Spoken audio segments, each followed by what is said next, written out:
Elle dirige depuis 3 mois le football ivoirien. Souvenez-vous, l'Organisation internationale de football a placé la FIF sous tutelle le 24 décembre dernier parce que les instances dirigeantes du football ivoirien ne seraient pas parvenues, selon elle, à organiser une élection conforme pour renouveler son exécutif. Et pour reprendre en main cette fédération, la FIFA a choisi une dame plus connue dans la finance solidaire, l'engagement citoyen en faveur des femmes ou des paysans, que dans le football et ses arcanes. C'est donc elle, sénatrice de son État, qui préside le comité de normalisation de la Fédération ivoirienne de football, la FIF. Depuis, beaucoup d'eau a coulé sous le pont. Mariam Dao Gabala, ce soir, lève un coin de voile sur les acquis de sa gouvernance et les défis qui l'attendent. Mariam Dao Gabala, bonsoir. Bonsoir. Merci d'avoir accepté notre invitation. C'est un plaisir. Avant d'ouvrir cet entretien, je vous propose à vous et à nos téléspectateurs de suivre votre portrait.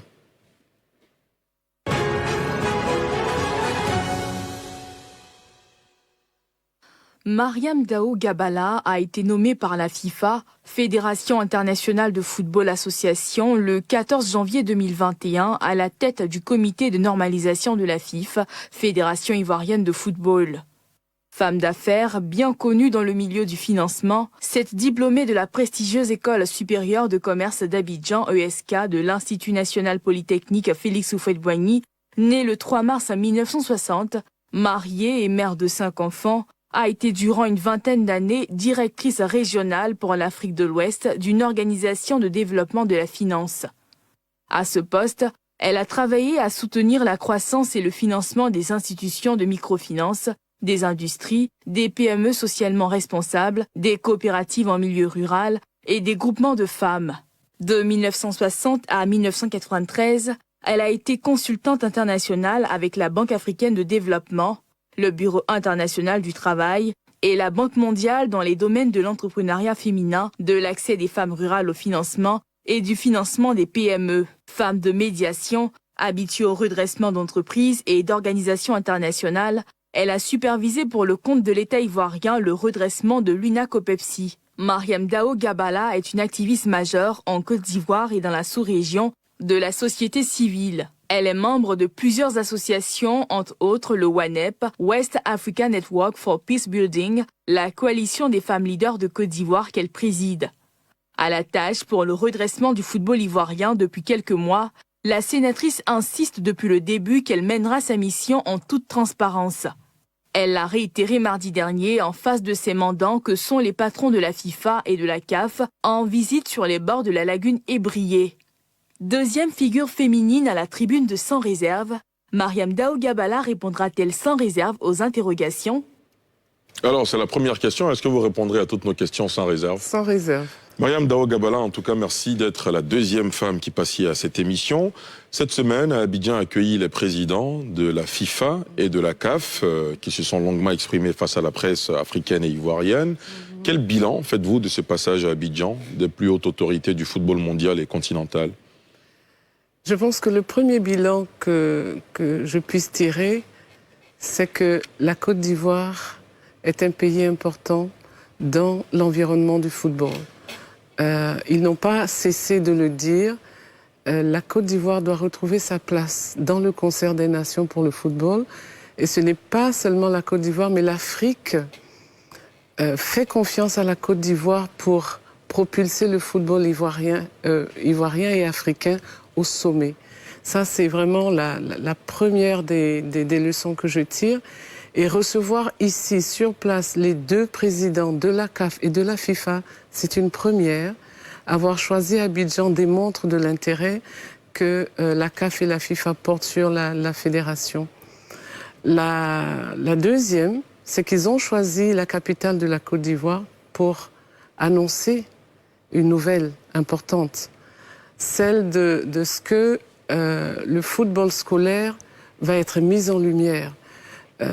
Nous rappelons tous que le football, c'est dans les quartiers, c'est dans les écoles, c'est pour ça d'ailleurs qu'on a choisi Abobo. Le futur du football africain se trouve dans les écoles. Et comme il disait, les sponsors ne sont pas intéressés par cela, alors il faut que quelqu'un investisse pour faire éclore ce football-là en l'alliant à l'éducation. Mais Utiliser et choisir Abidjan pour le faire, c'est une première mondiale, parce qu'aucun autre continent ne le fait. Je pense que c'est démontrer de l'intérêt qu'il porte vraiment à la Côte d'Ivoire et au futur du foot, à travers le regard qu'il porte sur les jeunes. Très bien, c'est invraisemblable. Est-ce que vous aviez rêvé un jour vous retrouver sur un plateau télé en train de parler de football, surtout de la gestion du football ivoirien, vous qui êtes, entre guillemets, une néophyte dans ce secteur? Non. Alors comment vous le vivez aujourd'hui? Même la veille, je n'y pensais pas. Et je peux vous donner juste une petite anecdote. La dame qui m'a accueillie, je pense que la question lui brûlait les lèvres. Et elle me demande, madame, est-ce que vous aimiez le football avant? Je disais, j'étais indifférente au football avant. Avant de rentrer à la FIC, j'étais indifférente. Maintenant, je commence à comprendre un peu plus les matchs et à comprendre les enjeux, mais j'étais vraiment indifférente. Je trouve que le football, c'est un monde de passion et de passionnés dans lequel il faut introduire un peu de raison. Mais c'est un monde qui a une importance capitale dans la vie de chaque individu et dans la vie de chaque famille. Qu'on aime le football ou qu'on ne l'aime pas, on l'a à la télé et c'est aussi source de beaucoup de bagarres dans les familles quand monsieur veut regarder le football et que madame veut regarder les novelas. Donc, on ne peut pas se passer du football. C'est quelque chose de très important dans la vie d'une nation. Je vois l'enjeu du football. L'enjeu du football pour une nation et l'enjeu du football au plan mondial. Je le perçois mieux. Avant, je ne le percevais pas forcément. Très bien. Voilà, voici un peu ce que je note. Il faut y apporter un peu de raison. Parce que je pense qu'il y a un paradigme. Les associations de football, les clubs ou même les fédérations sont des associations. Et on voit les associations en général comme des ONG ou quelque chose où l'informel doit marcher. Non. Même étant association, il y a une gouvernance moderne qu'il faut, mais surtout il y a des résultats à attendre.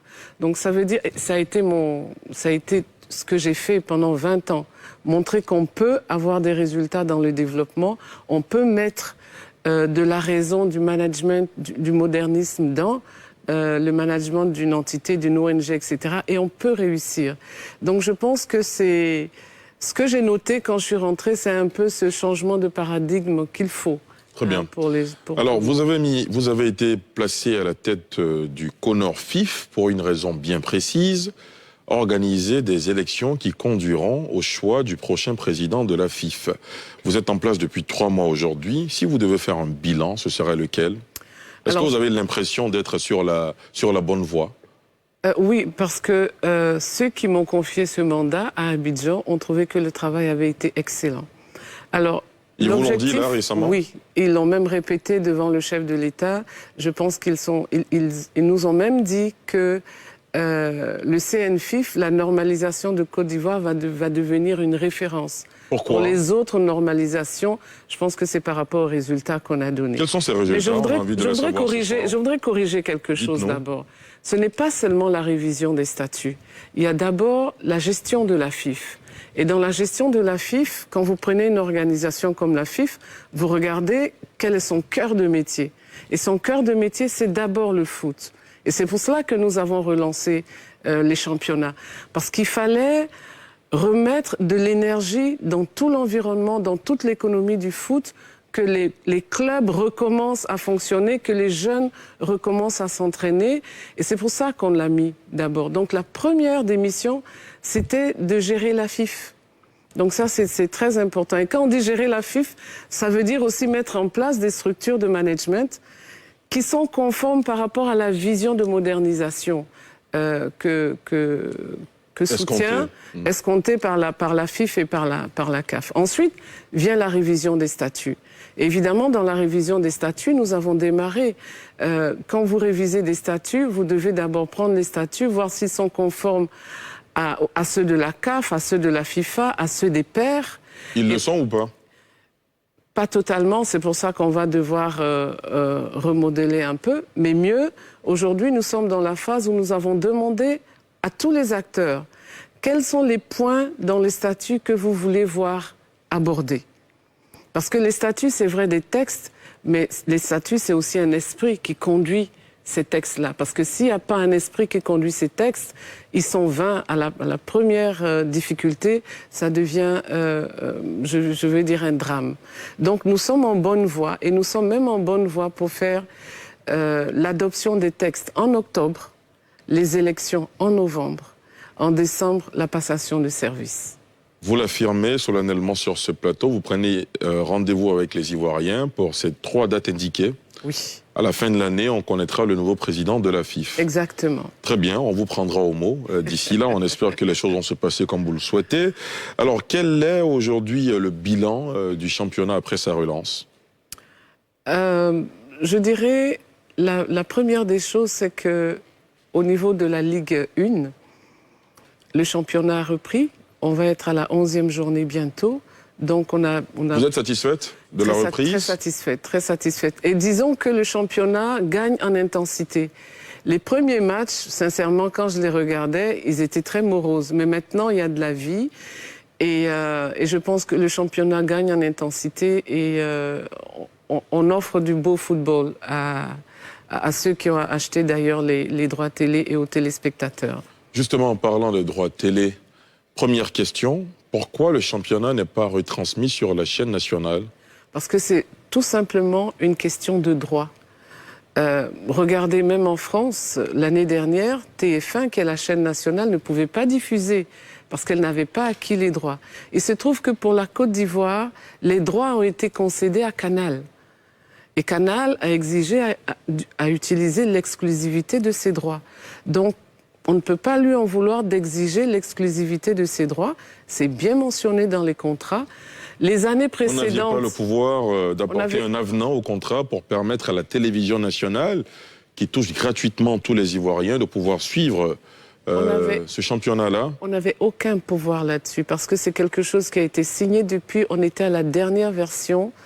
Celui qui a acheté les droits télé voulait exercer l'exclusivité parce qu'il voulait tester aussi son audimat par rapport au championnat, parce que ça faisait quand même 1 an que le championnat n'avait pas été diffusé. Et je pense que celui qui a acheté les droits était dans ses droits. Ok, très bien. Où est-ce que vous avez trouvé les moyens pour la reprise du championnat? C'est une question qu'on se pose. Alors, les moyens que nous avons trouvés pour la reprise du championnat, c'est d'abord des fonds qui nous ont été envoyés par la FIFA. On les appelle les coûts opérationnels pour faire relancer le championnat. Et puis l'État aussi, à travers quelques subventions, nous a aidés à la relance du championnat. D'ailleurs, pour reprendre le championnat de Ligue 2 et de Ligue 3, si nous n'avons pas de subvention de l'État, nous ne pouvons pas les relancer. Parce que pour relancer un championnat, il faut que les clubs remettent les enfants à l'entraînement. Et ça coûte.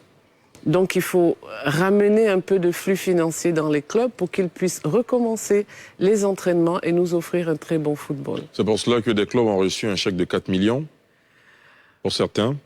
Alors 4 millions, c'était une avance sur les droits télé, parce que les droits télé n'ont été décaissés que, je pense, hier. Ok, mais pour reprendre le championnat de Ligue 1, il le fallait. Donc c'est pas 4 millions qu'ils ont reçus, c'est 14 millions. Pour chacun des clubs. Pour chacun des clubs, sur un montant beaucoup plus important qui va leur être reversé maintenant. Alors, beaucoup de clubs dénoncent la gestion des tests Covid. Vous pouvez nous en parler? Alors, la gestion des tests Covid, c'est un souci. Pourquoi? C'est un souci parce que nous avons décidé, nous, de respecter les normes sanitaires du pays. Les tests Covid, dans les textes de la CAF et de la FIFA, quand il s'agit d'un championnat, il faut s'aligner sur ce que dit votre gouvernement. Et donc, nous avons décidé de faire des tests Covid avant chaque match, en prenant, je dirais, un délai de 5 mois, juste pour nous assurer qu'au niveau de foot, on ne sera pas un milieu de propagation. Mais il se trouve que pour cela, il faut travailler de concert avec le ministère de la Santé. Mais vous imaginez que par semaine, on fait parfois 300 tests, 400 tests, c'est beaucoup. Et ça puise un peu sur le stock de l'État. Et je pense qu'il faut comprendre aussi que ce n'est pas facile de mobiliser les équipes pour cela. Rappelons-nous simplement que depuis mars 2020, il n'y avait pas eu de championnat parce qu'il n'y avait même pas la possibilité de faire les tests. Et aujourd'hui, après 1 an, on reprend le championnat avec les tests Covid. Donc, on ne peut pas demander une organisation parfaite, puisqu'on est tous en train de jouer au cobaye pour voir comment le reprendre avec. Et je veux simplement vous dire que dans les autres pays, ils ne font pas de tests Covid. Au Sénégal, ils ne font pas les tests Covid. Vous voulez parler des autres pays de la sous-région ouest-africaine? De la sous-région. Le Sénégal ne fait pas les tests Covid. Le Burkina Faso ne fait pas les tests Covid. Parce que l'État leur a permis de jouer sans les tests Covid. Ici, nous voulons nous assurer que le sport, et plus particulièrement le foot, ne sera pas un véhicule de propagation. Et c'est pour ça que nous prenons ces mesures. Et je voudrais dire simplement au club qu'il faut de la patience. Tout ne peut pas être parfait, mais tout se construit. Nous sommes en train de construire un championnat post-Covid. Même les entreprises sont en train de chercher leur marque après la Covid. Donc acceptons de faire cet effort, je veux dire en toute transparence et en toute ouverture d'esprit. Ce qui veut dire que le public ne reviendra pas de sitôt dans les stades? Si, le public va revenir dans les stades parce que nous avons eu l'autorisation que le public revienne, mais toujours dans le strict respect des mesures barrières. Si vous allez au stade, par exemple, Champroux, vous allez voir que les sièges sont déjà marqués pour qu'il y ait à peu près 1,50 m entre les spectateurs. À partir de la, je pense, 15e journée, on va commencer à prendre des spectateurs de l'autre côté. Alors, c'est une démarche step by step. On a commencé par dire pas de spectateurs. Ensuite, on a permis au club d'inviter 20 personnes. Aujourd'hui, on permet au club d'inviter 50 personnes. Et bientôt, on dira au club, vous pouvez inviter 100 personnes. Mais toujours dans le respect des mesures barrières et sans occuper plus de 30% des sièges disponibles dans les stades. Ça, nous voulons vraiment être certains qu'il n'y aura pas de promiscuité. Si un stade a 1800 places, on se contentera de prendre 400 à 500 places maximum. Très bien. Alors, l'Africa Sport National, on en parle. À l'Africa, pourquoi on est arrivé à un comité de normalisation? Certains estiment que vous vous rendez coupable d'ingérence dans la gestion de ce club. Alors, un club omnisport. Oui, c'est un club omnisport, mais nous sommes en relation avec la section football. L'ensemble de l'Africa Sport ne nous intéresse pas. C'est la section football. Et si vous regardez bien dans le communiqué, c'est écrit la section football. L'Africa Sport est membre à part entière de la FIF, la section football. Et à l'intérieur, nous avons une division, nous avons 2 présidents, nous avons 2 textes, nous avons... on ne peut pas continuer comme ça. Nous avons essayé de les rassembler en disant, vous avez fait un contrat, vous avez signé un contrat qui devait finir en juillet 2020. Il ne s'est pas achevé. Il y a un camp qui est allé faire son assemblée générale, l'autre camp s'appuie sur une ancienne assemblée générale. Le cas de l'Africa Sport est juste un cas juridique. Et on ne peut pas se permettre de traîner un club avec 2 présidents à l'intérieur de la FIF. C'est manquer de responsabilité. Alors pourquoi nous l'avons mis sous administration provisoire? Pour permettre d'abord d'unifier les textes. On ne peut pas avoir un club avec 2 textes. On ne peut pas avoir un club avec 2 présidents. C'est pas possible, ça ne se voit pas. Vous imaginez bien que la gestion de cette affaire de l'Africa Sport National, c'est un peu comme la croix et la bannière. Oui. D'autres ont essayé de la régler avant vous. Vous pensez pouvoir y arriver? Nous pensons que nous allons y arriver parce qu'il faut bien prendre le taureau par les cornes. On a trop souvent botté en touche. Maintenant, nous avons crevé l'abcès et il revient aux supporters de l'Africa Sport, aux membres, aux dirigeants de l'Africa Sport de donner une chance à l'Africa Sport de survivre. Parce que si l'Africa Sport ne sort pas grandi de cela, alors elle va être reléguée. Mais tout est dans leurs mains. Nous ne sommes qu'un véhicule pour les emmener à s'entendre.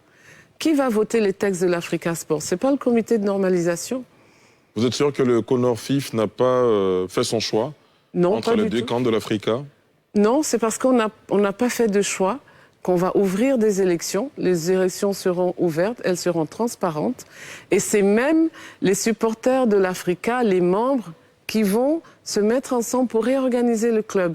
Et ceux qui vont administrer le club ne pourront pas être candidats, juste pour être sûr qu'ils ne seront pas jugés partis. Il fallait prendre la décision et nous l'avons prise et nous pensons que nous irons jusqu'au bout. Alors, il y a aussi la question des arbitres. Oui. ils sont dans une sorte de bicéphalisme. Il y a aussi la question de l'association des footballeurs professionnels. Ah oui, mais si vous regardez dans les statuts, on nous a demandé de regarder aussi les statuts des parties prenantes. Nous avons commencé par l'Africa Sport parce que c'était le plus urgent et il mettait en péril le championnat. Après, nous allons voir les anciens footballeurs. Qui est Aujourd'hui, l'interlocuteur aujourd'hui du CONORFIF au niveau des anciens footballeurs? au niveau des anciens footballeurs, pour l'instant, c'est le président qui est là, qui est Cyril Domoro, mais sachons aussi que les anciens footballeurs ont eux-mêmes été suspendus par leur fêtière au niveau international. Donc, il va falloir y entrer. Les arbitres, c'est pareil. Mais vous savez, quand il y a beaucoup à faire, il faut les prendre priorité par priorité. Pour l'instant, l'Africa était une priorité parce qu'elle mettait en péril le championnat. Ensuite, nous allons nous attaquer aux arbitres et puis après, comme on appelle, aux anciens footballeurs, parce qu'il faut, et ça a été la consigne qui nous a été donnée, il faut aller aux élections avec des partenaires dans la transparence, mais avec, je dirais, un président par partie prenante, etc. Voilà. Vous êtes une femme avec votre fibre maternelle, avec du recul. Pourquoi il y a autant de problèmes dans toutes ces entités qui gangrènent finalement le football national ivoirien? Vous voulez que je vous dise la vérité? Oui, bien sûr. C'est pour ça que vous êtes là, pour nous parler sans réserve. Je pense que c'est avant tout une question d'ego et une question d'intérêt personnel. Et c'est là où je voulais revenir au message du président de la CAF et du président de la FIFA. Qu'est-ce qu'ils nous ont dit? Votre pays est trop important. Vous avez un rôle trop important à jouer au niveau du foot mondial pour rester dans des problèmes personnels et ne pas pouvoir trouver l'entente. Mettez la Côte d'Ivoire au centre. Donc, je reviens à ce message. Et je pense que j'aurais dit l'essentiel, c'est de remettre le ballon au centre, de remettre le foot au centre, pas les individualités, pas les individualismes. Vous savez, les personnes indispensables, il y en a beaucoup à William Civil. Chacun... Quand vous dites William Civil, vous faites allusion au cimetière. Nul n'est indispensable. On est tous nécessaires, chacun à sa place. Et je pense que si on a cette humilité de le comprendre, les luttes de pouvoir et les luttes de personnalité vont prendre un autre sens. Moi, je pense que c'est surtout Ce sont des ça. luttes sur fond de grands intérêts aussi. Mais bien sûr, c'est pour ça que je parle d'ego et de grands intérêts. Mais les grands intérêts, les intérêts pour qui? C'est pour les jeunes.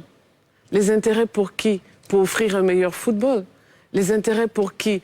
Pour faire émerger la Côte d'Ivoire et lui permettre d'atteindre les sommets, le sommet continental et le sommet mondial. Donc les grands intérêts, c'est vrai, pour qui? Pas pour un individu, pas pour un groupe, mais pour la Côte d'Ivoire. Et je pense que c'est là où le bas blesse. Mariam Dao Gabala, avant le processus électoral, au terme du processus électoral qui s'est mal terminé et qui a vu votre avènement à la tête du CONORFIF, on avait 3 candidats en lice qui se disputaient justement la présidence de la FIF. Est-ce que vous êtes en contact avec ces personnalités? Je parlais d'Idriss Diallo, de Sori Diabaté et de Didier Drogba. Nous avons commencé à rentrer en contact avec eux maintenant. C'était pas important qu'on rentre en contact avec eux avant, parce que les élections sont juste la deuxième phase de notre mission. Maintenant, mais je peux vous dire, dites-nous. Avec l'arrivée du président Infantino et du président Motsepe, nous nous sommes dit, ça a quand même été des acteurs du foot. Ils ont donné une partie de leur vie au football. Un événement pareil, une première mondiale, ça serait vraiment cruel et incompréhensible qu'ils n'y participent pas. Ils ont été invités et je voudrais leur dire merci parce qu'ils sont tous venus. Et je pense que c'est à notre honneur de l'avoir fait et je pense que c'est aussi à leur honneur d'avoir répondu. C'est une occasion unique qui ne se représentera pas de sitôt. Donc nous avons la main tendue. Maintenant qu'un certain nombre de processus est en place, maintenant nous allons entamer et nous en avons eu le mandat de façon claire et précise, le mandat d'entamer le dialogue avec l'ensemble de ces acteurs-là. D'abord pour que nous allions à des élections apaisées et à la révision des statuts. Je vous ai dit tout à l'heure qu'on a demandé au club quels sont les points dans les statuts qu'ils voulaient voir révisés. Mais nous allons demander aussi aux candidats quels sont les points dans les statuts que vous voulez voir révisés. Parce que, in fine, à la fin, ce sont les clubs qui vont adopter les statuts. Et c'est eux, et peut-être d'autres en plus, qui vont se présenter comme candidats. Donc, on ne peut pas les exclure du processus. Mais le timing n'était pas bon pour les inclure au début, parce qu'il fallait que nous mettions de l'ordre et que nous organisions un peu notre mission. Mariam Dao Gabala, certains pensent que vous travaillez pour un candidat, c'est ce qui se dit en tout cas. Certains vont même jusqu'à dire que le président Infantino et le président Motsepe sont venus à Abidjan pour soutenir l'un des candidats. Vous avez certainement entendu ces choses dans ce sens-là. Comment vous réagissez? Je trouve que... Est-ce que vous êtes dans un schéma, vous travaillez pour installer quelqu'un à la tête de la FIF? Non, nous ne travaillons ni pour un camp, ni pour l'autre. Nous travaillons pour le football ivoirien. Et je voudrais revenir encore sur les propos de M. Motsepe. Il a dit, et il a été très clair, il y a 3 camps. Aucun des camps ne peut mener le football au sommet tout seul. Et il a dit, notre mission, c'est pour ça que je dis qu'il nous a légitimés, il a dit, notre mission, en plus de réviser les statuts, c'est d'abord de ramener la paix. À quoi ça servirait de réviser les statuts? Pour que, juste après, au moment des élections, les bagarres reprennent. Dans ce cas, notre travail aura été vain, notre sueur aura été vaine. Donc, je le répète, nous ne travaillons pour aucun des candidats. Ni pour l'un, ni pour l'autre. Cela a été affirmé devant le chef de l'État, devant le ministre des Sports, devant la nation, à travers la conférence de presse du président Motsepe, et je pense qu'il faut les prendre au mot, et du président Infantino. Mais en même temps, beaucoup disent, et je vais dévancer votre question, mais on a vu Didier Drogba arriver avec Infantino. Vous dévancez et avec... ma Oui, question. non, je la dévance parce que je sais que beaucoup de gens en parlent. Je voulais dire 2 choses. D'abord, le fait que Didier Drogba soit venu en même temps, ou presque en même temps, que nos 2 autres, ce n'est vraiment pas du fait du comité de normalisation. Nous étions déjà sur place, nous les attendions. Deuxièmement, sortons de la logique des élections. On n'est pas encore aux élections. Didier Drogba, qu'on le veuille ou non, c'est une légende du foot. Quand il est arrivé, les enfants se sont réveillés. Mais sachons aussi que ce ne sont pas les enfants qui sont les électeurs. Imaginez les 2 sommités du foot africain et mondial qui arrivent à Abidjan et qui ne rencontrent pas les acteurs. Ils ont rencontré tous les autres.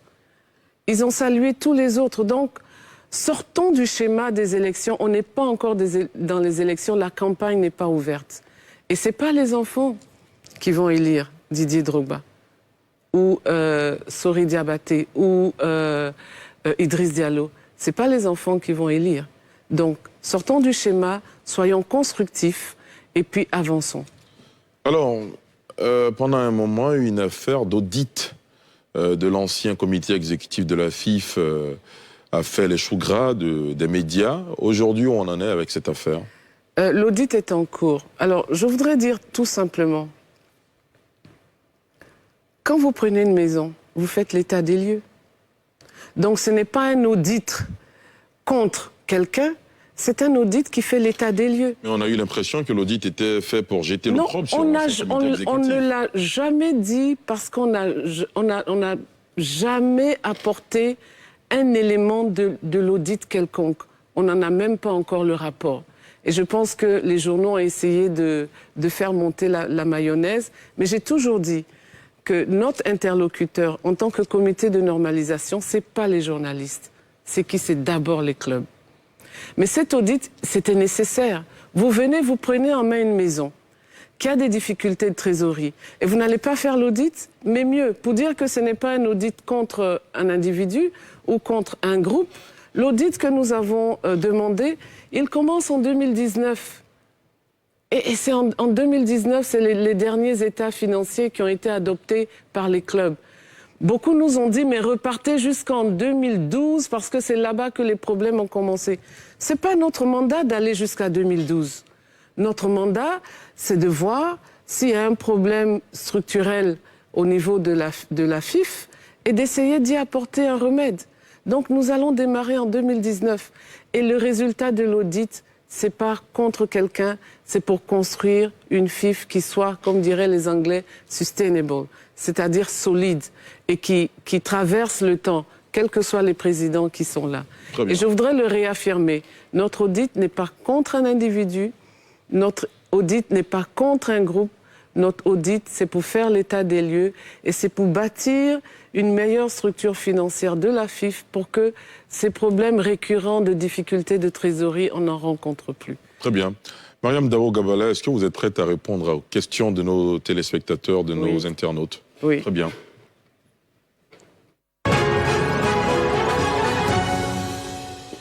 Alors, la première question d'internaute nous vient de Adonis Gadji qui dit « Comment se passera l'élection du président de la FIF après les recommandations des présidents de la CAF et de la FIFA ?» Je voulais dire, on n'a pas eu de recommandations particulières, ni du président de la CAF, ni du président de la FIFA. On a eu un mandat pour que les élections soient apaisées, c'est tout. Il veut peut-être faire allusion au fait que le président Motsepe a appelé à l'union de tous les candidats. On va passer à la prochaine question d'internaute qui nous vient cette fois-ci de Chekso qui dit à quand la date des prochaines élections de la FIF? Vous pouvez le rappeler? Novembre 2021. Novembre 2021, c'est une date qui sera gravée dans le marbre. C'est ça. Prochaine question. Il existerait des salariés fictifs à la FIF. Pouvez-vous nous en dire plus? Une question d'Amadou Soro. Alors, ce que je peux dire, c'est qu'il y a beaucoup plus de personnel que nécessaire. Et donc, autant on a fait l'audit financier, on a demandé un audit organisationnel parce que notre mission, c'est à la fin avoir une structure de la FIF qui soit opérationnelle et qui soit efficace. Très bien. On poursuit avec les questions de nos internautes. Quel est actuellement l'état financier de la FIF? Une question de Francis Aka. Je dirais que pour l'instant, les problèmes de trésorerie ou les problèmes de dette antérieure existent. Nous recevons des fonds pour reprendre le championnat, pour payer les salaires, mais nous n'avons pas eu de renfort particulier, comme on dit, pour boucher les trous. Pour l'instant, nous réussissons à payer les salaires, nous réussissons à faire démarrer les championnats, et je pense que c'est l'essentiel. La toute dernière question d'internaute nous vient de Chris O'Brien qui dit quelles sont les vraies raisons de la présence de Motsepe Infantino en Côte d'Ivoire. Est-ce un lobbying pour Didier Drogba? Une question cash. Oui, alors ce n'est pas un lobbying pour Didier Drogba. Infantino et le président Infantino et Motsepe sont venus à Abidjan pour faire une annonce et pour que les regards soient braqués sur le foot scolaire. La fondation du président Motsepe a offert 5 milliards pour soutenir le programme. Je dis que c'est une première mondiale, ça n'existe sur aucun continent, pour soutenir le programme de foot interscolaire.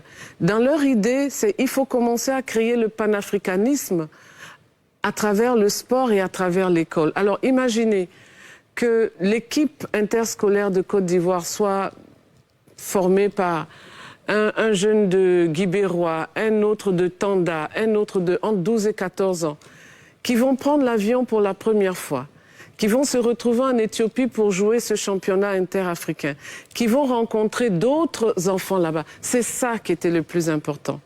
Et le fait d'avoir choisi Abidjan, c'était pour dire, vous êtes un réservoir de pépites, alors nous choisissons Abidjan pour lancer la campagne et pour annoncer cette donation.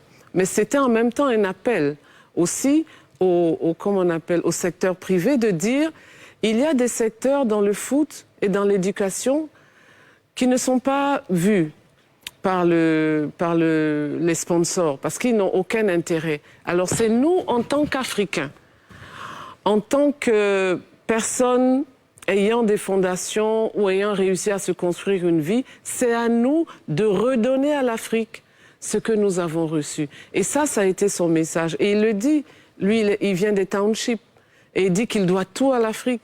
Et donc si aujourd'hui, il peut contribuer à ce que les jeunes éclos, qu'ils puissent allier éducation et sport, Je pense que c'est l'impact de sa vie qu'il veut pouvoir laisser. Donc ne laissons pas nos problèmes d'élection prendre le pas sur l'importance de la Côte d'Ivoire, l'importance du foot et des enjeux du foot ivoirien et des enjeux d'avoir une bonne équipe pour relever le défi. Et je voudrais revenir sur ce que le président Motsepe disait. Quand les Ivoiriens jouent, ou quand les Africains jouent, ils nous redonnent de la fierté. Et cette fierté, pour nous la redonner, il faut commencer à préparer l'avenir, il faut regarder les jeunes. Il y a une image qui m'a beaucoup frappée quand on a organisé ce mini-match à Abobo. 3 images, si vous permettez. Allez-y rapidement. La première, c'est que le gardien de but d'une des équipes était tout petit, il n'avait pas de chaussures, je pense qu'il se sentait à l'aise sans chaussures, il a mis ses chaussettes, mais il était excellent. La deuxième image, c'est que ça a été un match de foot filles et garçons de 12-14 ans. Je vous assure, je ne m'y connais pas beaucoup en foot, mais j'ai vu des gestes techniques incroyables. Troisième image qui m'a frappée, il y en a qui étaient sans chaussures, il y en a qui avaient des crampons, mais il y en a beaucoup plus qui avaient des lequets. Les lequets, c'est un peu les crampons du pauvre. Exactement. Mais pour dire que c'est là-bas que se joue l'avenir du football. Alors, prenons de la grandeur. Voyons la Côte d'Ivoire, essayons de propulser la Côte d'Ivoire au sommet pour ramener la dignité et la fierté aux Ivoiriens et pour ramener la dignité et la fierté à l'Afrique. Toute dernière question. Lors de votre prise de fonction, vous disiez attacher du prix au football féminin. Aujourd'hui, si vous avez un bilan à faire dans ce sens, ce serait lequel? Le football féminin va reprendre ce mois de mai. Et nous avons demandé une subvention spéciale pour relancer le football féminin. Et il va démarrer.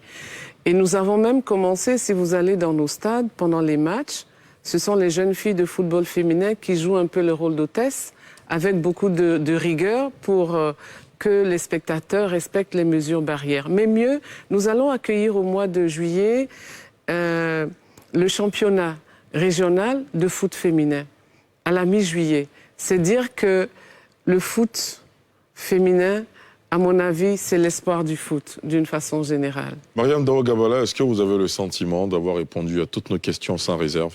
Oui. Merci infiniment d'avoir pris part à cette émission. Merci à vous, chers téléspectateurs et internautes, de nous avoir suivis. Je vous souhaite de passer une excellente soirée sur la nouvelle chaîne ivoirienne.